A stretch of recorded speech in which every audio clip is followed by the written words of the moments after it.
Hi, welcome to another episode of Hot Takes.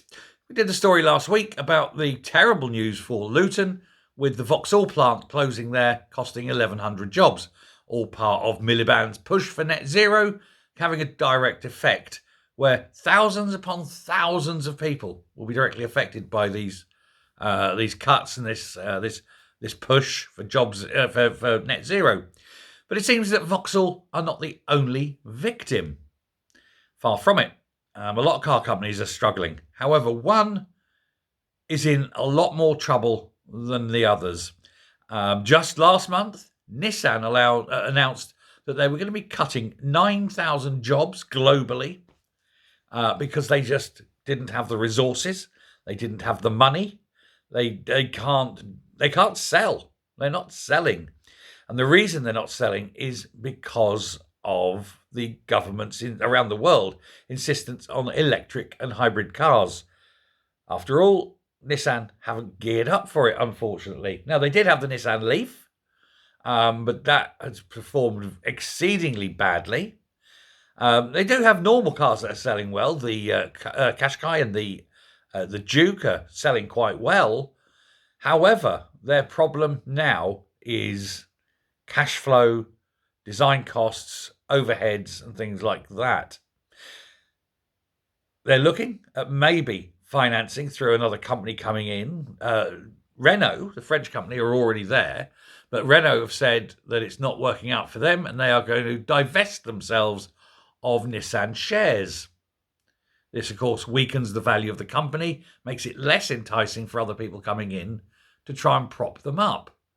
Now, one of the problems they've got is they don't really have an electric line. They know, they need these hybrids and all electric vehicles going forward. They don't have them. Their traditional market is China, but of course now China has fields filled with cars that nobody's buying, and the Chinese government is looking to basically sell these off both internally to China but around the world as well, very, very cheaply. Of course, this is why Donald Trump is about to put massive tariffs on Chinese goods. He doesn't want these cheap Chinese cars flooding into America, destroying the American car manufacturing base. The European Union are looking at the same thing. Strangely, the ones that people fighting it are the Germans, which is odd when you consider that the Germans are the car maker of Europe. You start flooding in 10 million Japanese electric vehicles, all cheap. That's the end of BMW and Mercedes, isn't it? For heaven's sake, VW is already in trouble, and so this is going on. So anyway, Nissan are sitting there. They employ 7,000 people in Sunderland, and they've given the company a year's notice, and it's gone. 1 year from now. So 7,000 people in the northeast.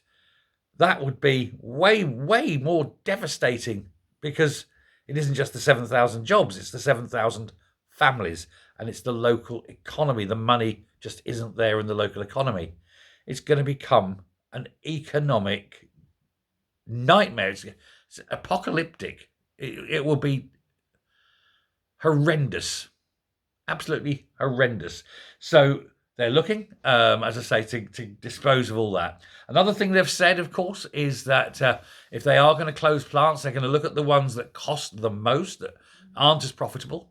And unfortunately, with the rise in national insurance, they've brought that up as well. They're saying that is being factored in because that's another direct cost.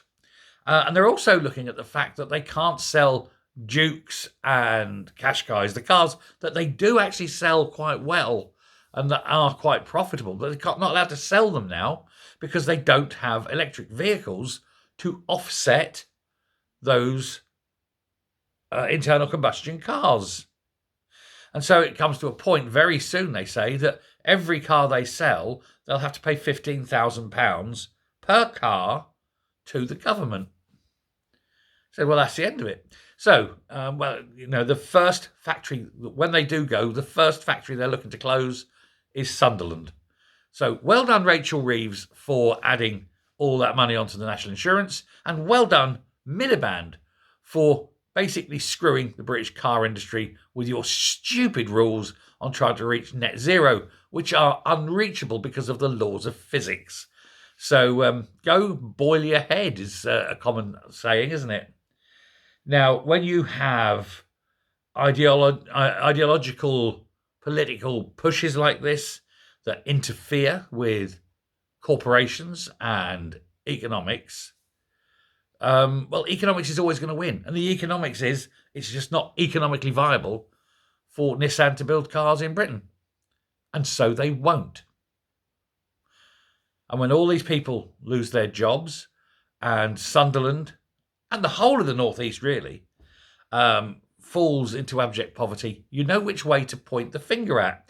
And if you know anyone who voted Labour, make sure you know that they know that you know. You know, make it difficult for them because they've just made it very, very difficult for you. Now, it doesn't help that we've got troubles with India invading China. You've got obviously the Russians in Ukraine. Everyone's very worried. Nobody's sort of thinking of investing in cars at the moment. There's a lot of speculation in the papers. So it's not even a good time to be buying cars. So you wonder how Nissan is even surviving.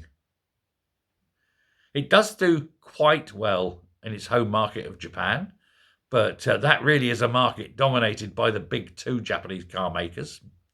Toyota, the biggest in the world, isn't it? The biggest car maker in the world. And Honda.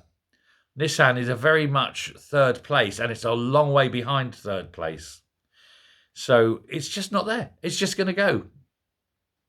Everything's conspiring to destroy Nissan, and it ain't funny. It just isn't there, and you don't know how this is going to affect Nissan. Now, once Nissan go, who's next? Who'll be next? VW, we know they're in trouble. The Audi side of it, not so much, but the standard sort of VW cars, they've closed a factory. It's almost unheard of for a German car maker to close a factory. So it's going to come, and it'll come, and it'll come, and it'll come. And eventually, when the last car maker in this country closes its doors, we can all look at Ed Miliband and say, well played, sir, well played. Last thing we want in this country is any kind of industrial base making things. That's it, isn't it? Net zero? Yeah. Let's all go and move into our caves. What a wanker. Let me know what you think. Thanks a lot. Goodbye.